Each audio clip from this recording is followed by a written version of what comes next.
kolaborasi itu kan secara definitif hubungan antara dua pihak gitu ya, yang punya tujuan untuk meraih sesuatu bareng-bareng gitu ya. Kolaborasi itu sebenarnya ya, yang banyak orang tahu tuh kalau bahasa di perusahaan tuh kolaborasi itu harus grande, harus ada sesuatu gitu, harus jadi program, jadi apa, jadi produk gitu. Sebenarnya kan kolaborasi itu secara narulia manusia itu sehari-hari juga berkolaborasi gitu kan. Saya pesan Gojek gitu kan kolaborasi dengan tukang Gojek gitu kan. Tujuannya sama nggak kan, mungkin saya pesan Gojek gitunya, saya ke mana, ke Cimahi, saya mah simpangnya mau ke mana, ke Dago gitu kan, nggak mungkin sama-sama ke Cimahi.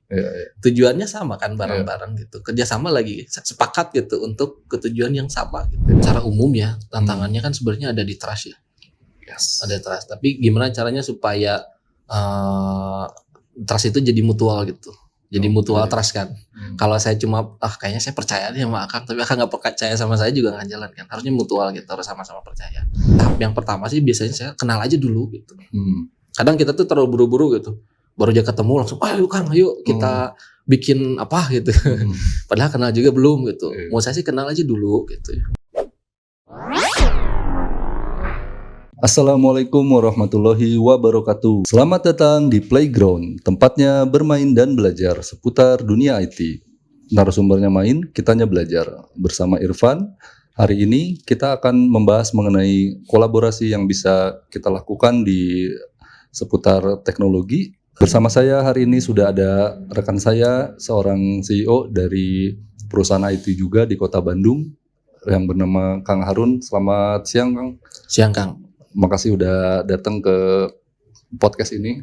Sama-sama. Saya kehormatan datang ke kantor Arkamaya.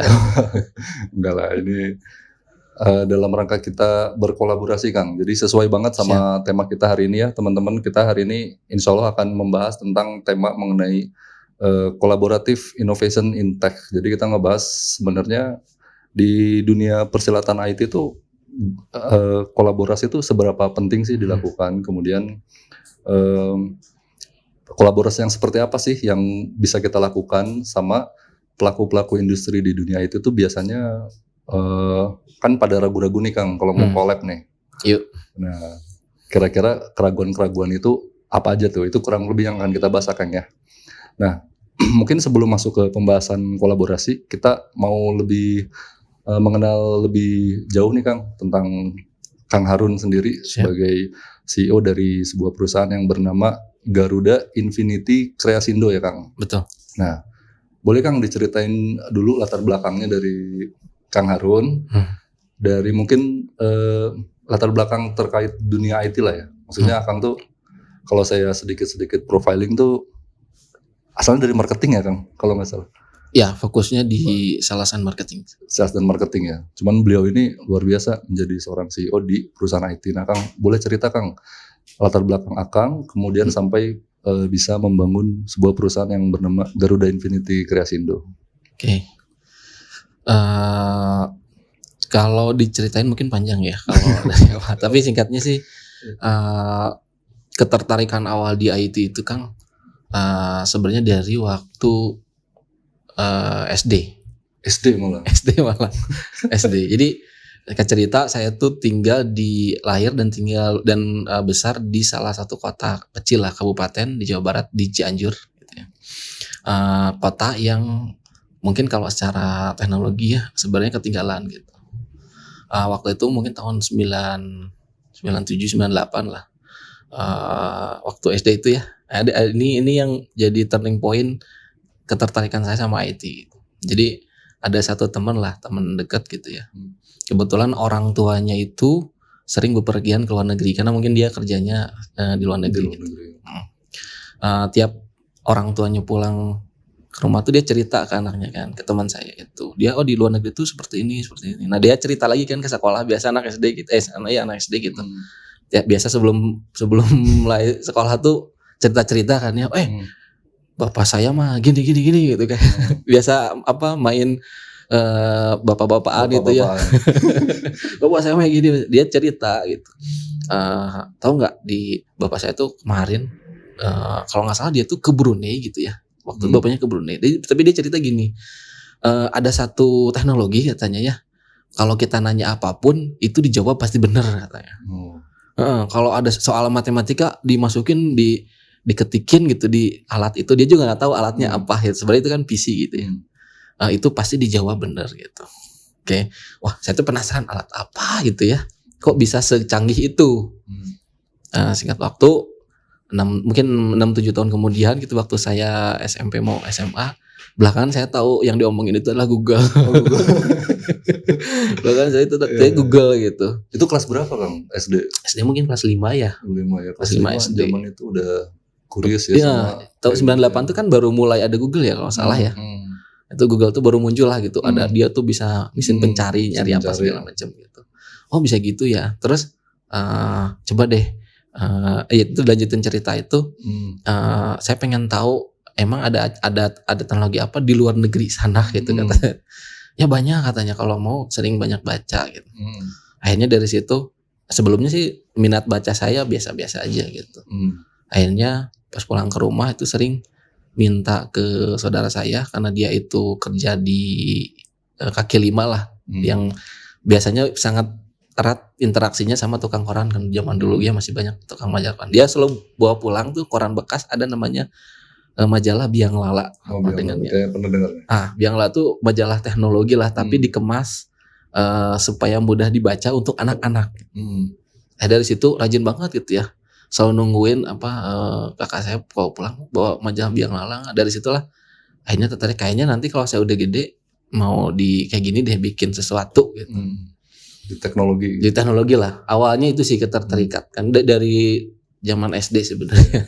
Itu udah lama banget ya. Lama banget. Jadi banyak banget yang sebenarnya dari kecilnya tuh belum dari kecil gitu tertarik ke SD gitu. Tertarik ke teknologi gitu ya dari SD. Terus Kang berarti kuliah di IT ya Kang? Ya kuliah sih sebenarnya angin-anginan ya awal-awal tuh. Ketertarikannya pengen ke bisnis, pengen manajemen gitu ya. Waktu daftar kuliah tuh sampai daftar ke banyak jurusan. Banyak jurusan. Jurusan bisnis dimasukin tes gitu, jurusan apa tes. Sampai akhirnya kayaknya harus ada penghubung nih. Kalau saya ada juga ketertarikan bisnis itu. Cuman penghubungnya apa ya, bisnis apa ya yang kayaknya saya seneng lakuinnya gitu. Kayaknya karena tadi ya tertarikan di teknologi, kayaknya di IT dulu deh. Akhirnya kuliah sistem informatika. Sistem informatika. Cuman sayangnya nggak selesai. Nggak selesai. Keburu berbisnis IT. Iya. Jadi biasanya gitu lupa jadinya. Tapi nggak apa-apa. Maksudnya tiap orang kan punya path-nya masing-masing ya. Waktu itu sih pikirannya, impian saya udah tercapai lebih dulu gitu. Bisnis IT, bisnis di IT gitu. Iya. Ya waktu itu ya, tapi jangan ditiru lah kalau misalkan lagi kuliah. Kalau misalnya ada kesempatan, selesaikan dulu kuliah. Ya. Karena biasanya memang kalau udah kerja, begitu mau memutuskan untuk kuliah lagi tuh jadi kayak berat banget gitu Kang. Kepikiran nggak kuliah lagi? Sempat kepikiran, apalagi pas kemarin COVID ya, banyak waktu luang. Ya. Waktu luang. Terus ada anak yang nagih-nagih, kalau udah punya anak ya. Ayah kuliah di mana tuh ngejawabnya. Aduh, kalau saya ngejawab ayah nggak lulus kuliah karena ayah gini, takutnya tuh jadi motivasi yang jelek. Ya, enggak lah. Tapi akhirnya sih udah nanti ayah kuliah.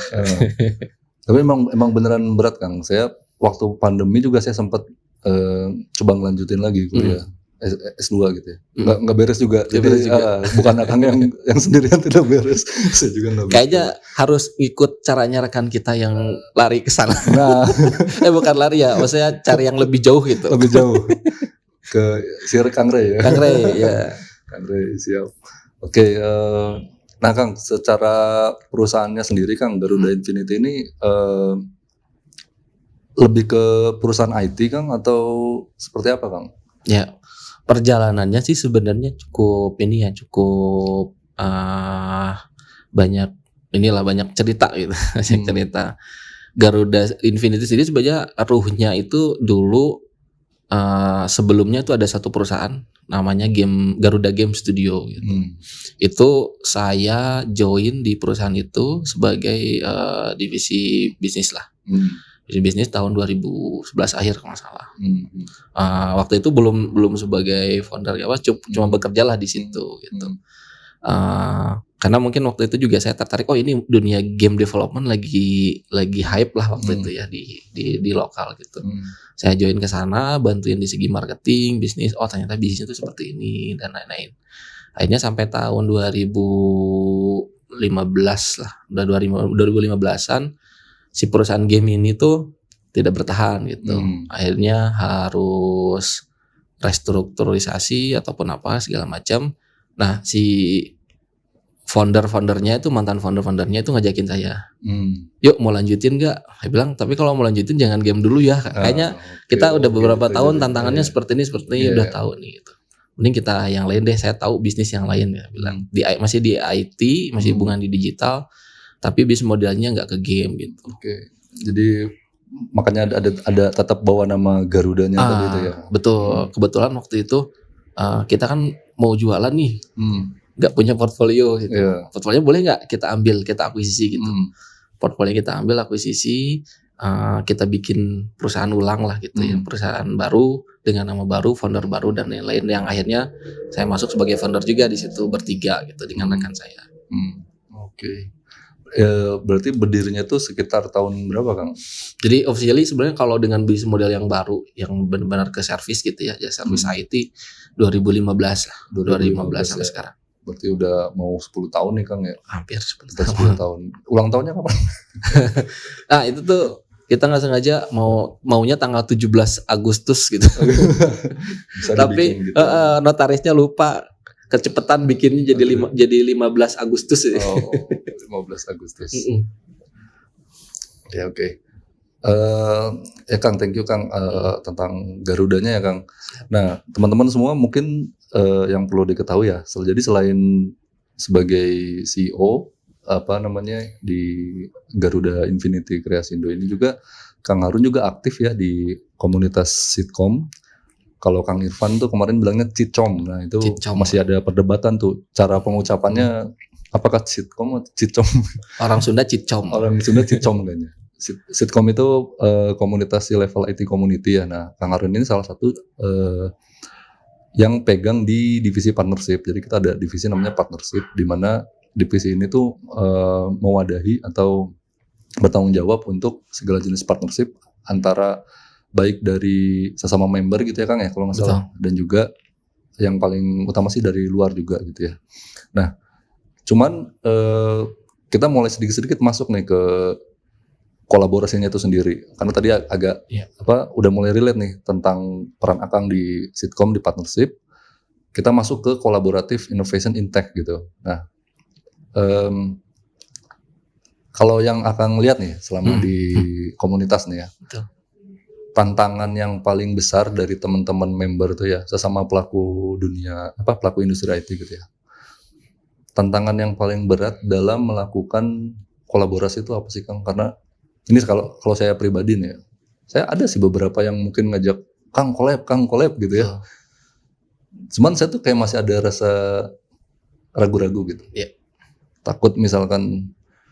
Takut saya yang ngecewain, misalkan servis saya nggak bagus ketika kerjasama, saya jadi jelek gitu kan, atau kebalikannya justru takut sama-sama nggak perform lah intinya. Nah, itu ada salah satu fear gitu di situ, ada ketakutan dalam melakukan kolaborasi. Nah, di sisi lain saya lihat juga ada beberapa industri juga yang memang melakukan kolaborasi dan doing well gitu, maksudnya aman-aman aja gitu, dan it works gitu. Nah, bisa cerita nggak Kang kira-kira yang sejauh yang Kang tahu nih ya, kolaborasi itu tadi tantangannya apa sih Kang yang paling besar Kalau secara umum ya tantangannya kan sebenarnya ada di trust ya. Ada trust, tapi gimana caranya supaya trust itu jadi mutual gitu. Jadi mutual trust kan. Kalau saya cuma kayaknya saya percaya nih sama Akang, tapi Akang nggak percaya sama saya juga nggak jalan kan. Harusnya mutual gitu, harus sama-sama percaya. Cuman tahapannya seperti apa supaya trust itu kebangun gitu. Kalau saya sih selalu berpendirian kalau mau kolaborasi gitu ya. Mau itu bentuknya kolaborasinya tuh yang teman sama teman gitu, yang udah kenal, sama-sama kenal, ataupun sama pihak klien gitu kan, sama-sama kolaborasi juga sebenarnya gitu. Tahap yang pertama sih biasanya saya kenal aja dulu gitu. Hmm. Kadang kita tuh terlalu buru-buru gitu. Baru aja ketemu langsung, ayo Kang, ayo kita bikin apa gitu. Padahal kenal juga belum gitu. Iya. Mau saya sih kenal aja dulu gitu ya. Kalau misalkan pendekatannya saya senangnya kenalnya itu sambil ngopi, ya udah sambil ngopi aja gitu. Saya pengen kenalannya sambil ibadah, bangga gitu kan. Banyak juga ya, umroh bareng yuk, kadang begitu gitu ya. Macam-macam lah gitu. Kalau zaman dulu kan perkawinan antar kerajaan mungkin dinikahkan gitu ya. Kenalannya sampai bisa ternyata bisa gabung gitu dan lain-lain gitu. Tahap pertama ya sebenarnya kenal aja dulu Kang. Kadang kita tuh sebelum kenal tuh banyak curiga dulu kan. Saya tuh dengar-dengar si Kang Irfan tuh begini sama Kak Maya tuh begini gitu dari orang lain gitu. Yang mau diajak kolaborasi pun pasti sama gitu ya. Dapat dengar kabar gitu. Pasti kan cari tahu dulu nih Arkamaya itu siapa, ngapain gitu. Kalau menurut saya sih hilangkan dulu kecurigaan itu gitu ya. Turunin dulu egonya, sekarang kenalan aja dulu gitu. Kalau udah kenalan kan nanti ngobrol gitu ya. Udah ngobrol, mudah-mudahan terjalin keterbukaan lah. Trust tadi gitu ya. Dan akhirnya menumbuhkan trust tadi gitu ya. Betul, trust itu kan dibangun ya. Dibangun. Nah, dibangunnya mungkin bisa cepat, bisa lama, tergantung gitu. Yang pasti tadi yang pertama tuh trust sih. Cara ngebangun trustnya panjang sih Kak. Panjang. Tapi saya sih kasih tipsnya yang kenal dulu aja. Coba dulu aja gitu. Coba dulu, kenal dulu aja. Terserah mau ngobrol panjang lebar tadi ya. Mau bentuknya main atau bahasa kerennya kalau mau mendengar seorang gitu ya. Kayak gitu ya.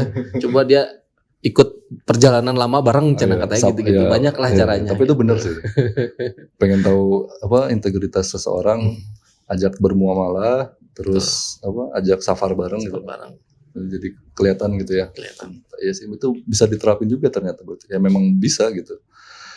Ya mungkin itu ya secara kolaboratif tantangannya gitu ya. Kalau tadi juga Kang Arun sempat cerita ya tadi harus menumbuhkan trust, cuman bukan trust doang, coba dulu aja gitu yang penting kan. Nah, kolaborasi yang udah terjalin ini saya nggak tahu ya bisa apa yang Akang tahu gitu ya. Kalau sejauh yang saya tahu gitu ya, yang paling di komunitas tuh Maslam kan. Nanti kita undang juga guys, Maslam, insya Allah. Itu kalau saya itu salah satu bentuk ini ya misalnya. Jadi Maslam itu sebuah aplikasi digital buat masjid dan itu kolaborasi antara beberapa industri gitu ya di komunitas gitu sampai bikin satu aplikasi gitu. Itu mungkin bisa dibilang contoh sukses ya. Betul. Mungkin saya tarik mundur dulu ya. Sebelum ke Maslam. Sebelum ke Maslam nih. Kolaborasi itu kan secara definitif hubungan antara dua pihak gitu ya. Yang punya tujuan untuk meraih sesuatu bareng-bareng gitu ya. Secara visualnya gitulah definisinya. Ya tadi Maslam itu saya lihat bisa jadi contoh bagus gitu ya. Kolaborasi antar member sitkom gitu ya dari berbagai latar belakang gitu sampai melahirkan Maslam gitu. Yang saya dengar sampai berapa? Hampir 1.000 ya kalau nggak salah ya gitu ya. Hampir 1.000 terus saya lihat yang berkolaborasi udah jalan gitu, komunikasinya bagus gitu. Berarti kalau tadi secara definitif mereka punya tujuan yang sama tuh sama-sama pegang goalnya tuh sama-sama komitmen gitu. Itu sih yang memang saya salut juga sih itu Maslam jalan. Bahkan yang paling ngerinya itu mereka itu kan volunteer. Iya, betul. Volunteer dan tidak berorientasi komersial. Iya. Itu yang paling sulit loh Kang. Yang komersial aja kadang gitu kayak banyak tantangannya. Tantangannya ini yang benar-benar volunteer ya. Itu karena tadi tujuan tadi ya. Tujuannya sama-sama tuh sama komit gitu. Tujuannya bareng nih. Iya. Kita udah punya goalnya ke sini gitu. Iya. Saya lihat ya. Iya. Ya, itu luar biasa sih. Cuman selain Maslam juga sebenarnya ada juga ya kolaborasi yang bisa dilakukan kan. Nggak cuman Maslam aja, kolaborasi tadi kalau nggak salah saya dengar bisa juga kolaborasi itu sama partner gitu. Betul. Jadi bukan cuma sesama pelaku IT aja kan sama klien atau sama klien juga sama gitu. Sama gitu ya kolaborasi. Nah, saya lagi coba profiling nih Kang sebenarnya data-data di komunitas lah ya pada pada intinya sih profiling dengan data yang ada gitu ya. Di situ kan bisa kelihatan dari skala perusahaan, kemudian kemampuan perusahaan dan sebagainya. Nah, kira-kira apa sih yang bisa dikolaborasikan gitu Kang dari data yang ada gitu ya? Sebenarnya banyak ya. Mungkin kalau contoh kecil kan kolaborasi itu sebenarnya ya, yang banyak orang tahu tuh kalau bahasa di perusahaan tuh kolaborasi itu harus grande, harus ada sesuatu gitu, harus jadi program, jadi apa, jadi produk gitu. Sebenarnya kan kolaborasi itu secara narulia manusia itu sehari-hari juga berkolaborasi gitu kan. Saya pesan Gojek gitu kan kolaborasi dengan tukang Gojek gitu kan. Tujuannya sama, nggak akan mungkin saya pesan Gojek gitunya saya ke mana, ke Cimahi, saya mah simpangnya mau ke mana, ke Dago gitu kan, nggak akan mungkin, sama-sama ke Cimahi. Tujuannya sama kan, bareng-bareng gitu, kerjasama lagi, sepakat gitu untuk ketujuan yang sama gitu. Sebenarnya sehari-hari pun itu bentuk kolaborasi gitu. Jadi kalau misalnya ditarik konteksnya ke usaha gitu ya, apalagi di IT, sebenarnya possibility-nya banyak banget gitu. Mau itu antara perusahaan yang gede sama yang gede gitu, yang kecil sama yang gede, yang kecil sama yang kecil, sebenarnya banyak yang bisa digali. Kuncinya apa? Kenal dulu gitu. Nah, itu gimana mau tahu opportunity-nya apa, potensinya apa kalau nggak kenal gitu. Kenal dulu, bangun trust, baru tadi betul, punya tujuan yang sama. Betul. Contoh paling dekat ya, salah satu member kita Kang Daus ya, dari Dengan Senang Hati Digital. Dengan Senang Hati. Siapa yang nyangka di Sitkom dia punya perusahaan nasi goreng gitu. Iya benar. Padahal kita ngumpul-ngumpulnya kan perusahaan IT gitu. Iya. Coba kalau nggak kenal gitu, nggak tahu dia punya perusahaan itu kan. Iya benar. Dan yang lain juga pas cerita oh dia punya perusahaan yang jauh banget dari IT gitu, banyak banget juga. Banyak. Dan lucu-lucu lagi. Lucu-lucu lagi. Unik banget itu emang Kang Daus. Ya Kang, kalau kedepannya nih Kang, itu sebenarnya kita karena ngomongin kolaborasi ya Kang, yang bisa kejadian tuh seperti apa sih Akang ngelihatnya? Misalkan dari sudut pandang Akang sebagai CEO sebuah perusahaan itu ya Kang. Ya. Atau harapan Akang gitu seperti apa sih? Akang pengen kolaborasi sama apa gitu? Kolaborasinya ya. Kalau saya pribadi sih pengennya kolaborasinya yang bisa menyentuh banyak orang ya. Ngasih impact ke banyak orang gitu. Selama ini sebenarnya kita kan Akang sama klien itu kan kolaborasi ya. Mungkin scope-nya skalanya untuk perusahaan tertentu gitu ya. Atau untuk internal tertentu, atau B2B mungkin misalnya. Betul, atau secara tidak langsung kita bantuin klien gitu ya. Untuk bikin produk gitu ya, produknya untuk masyarakat gitu secara tidak langsung. Saya pribadi pengennya kalau konteksnya di Sitkom pengen bikin sesuatu aja sama misalnya Marka Maya gitu. Bikin apa yuk yang impactnya tuh ke banyak orang gitu, bisa ngasih manfaat gitu. Karena saya percaya kalau udah ngasih manfaat, masalah cuan mah ngikutin, iya. Ya, Insya Allah. Insya Allah. Kalau saya sih kebayangnya kayak ini kalau dengan bisnis ya Kang, misalkan, tapi ini nggak tahu valid atau enggak nih. Kan kita tuh ya di Arkamaya kan kita penyedia perangkat lunak custom ya. Iya. Mungkin relate juga nih sama Kang. Problem kita dibahas juga di Kang Ipe sama di podcast kemarin. Problem kita itu selalu dua hal kan, sales, operation, gitu. Salesnya udah ada, orangnya nggak ada. Orangnya udah settle, salesnya nggak kena. Nah itu kita dibahas dulu itu. Nah saya sih kira-kira kolaborasi macam apa sih gitu yang bisa dilakukan nih? Kalau saya lihat semuanya tuh di beberapa perusahaan IT ujung-ujungnya tuh ini menurut pendapat saya pribadi ya. Pada membuat ini sendiri gitu misalkan tadi perusahaan IT yang penyedia software ya, kekurangan orang, bikin ininya perusahaan outsourcing perusahaan outsourcingnya atau perusahaan yang penyedia jasa,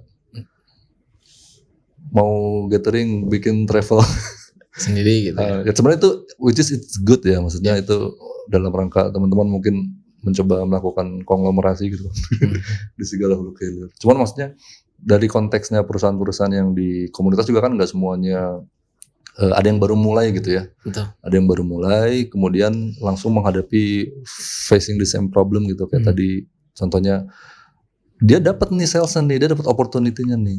Tapi untuk dapetin talent nggak yang gampang tuh nggak secepat itu kayak gitu tuh kayak gimana tuh Kang?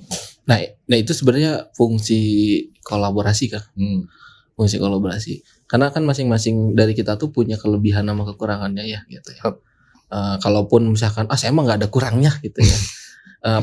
Dari perspektif bisnis dilihat dulu kalau misalkan dengan berkolaborasi itu lebih banyak mendatangkan opportunity, mendatangkan jadi efisiensi gitu ya misalkan, atau jadi menambah peluang yang lebih besar gitu ya. Kenapa nggak kita berkolaborasi aja gitu? Atau misalkan, aduh saya mah pusing ngurusin karyawan, ya udah kuatnya di mana nih? Oh saya kuatnya jualan gitu. Ya udah nggak, kalau yang ngerjainnya perusahaan lain aja ke Arkamaya misalnya untuk bikin produknya ataupun bikin softwarenya gitu. Sebenarnya di situ fungsi kolaborasi gitu. Kalau misalkan kita ngerjain sendiri mungkin akan mikirinnya pusing misalkan gitu ya. Belum ngomongin COGS-nya gitu ya, ngomongin operasionalnya, belum ngomongin SDM-nya gitu. Tapi kalau misalkan kolaborasinya sama Kang Irfan lebih cepat misalkan ya. Mungkin cost lebih murah secara jangka panjang gitu ya. Quality mungkin udah terjaga gitu. Udah biasa itu mah udah makanan sehari-hari itu buat Arkamaya gitu. Terus hasil akhir mungkin bisa terjamin gitu daripada kita yang ngerjain sendiri gitu. Harus latih dulu orangnya. Betul. Nah ini juga mungkin catatan juga ya. Kadang di perusahaan IT gitu mostly ya, tapi nggak semua. Itu karena backgroundnya banyak yang technical gitu ya, masih berpikir developer gitu. Jadi apa-apa tuh harus dibikin sendiri gitu. Betul, apa harus dipikirkan sendiri, harus dibangun.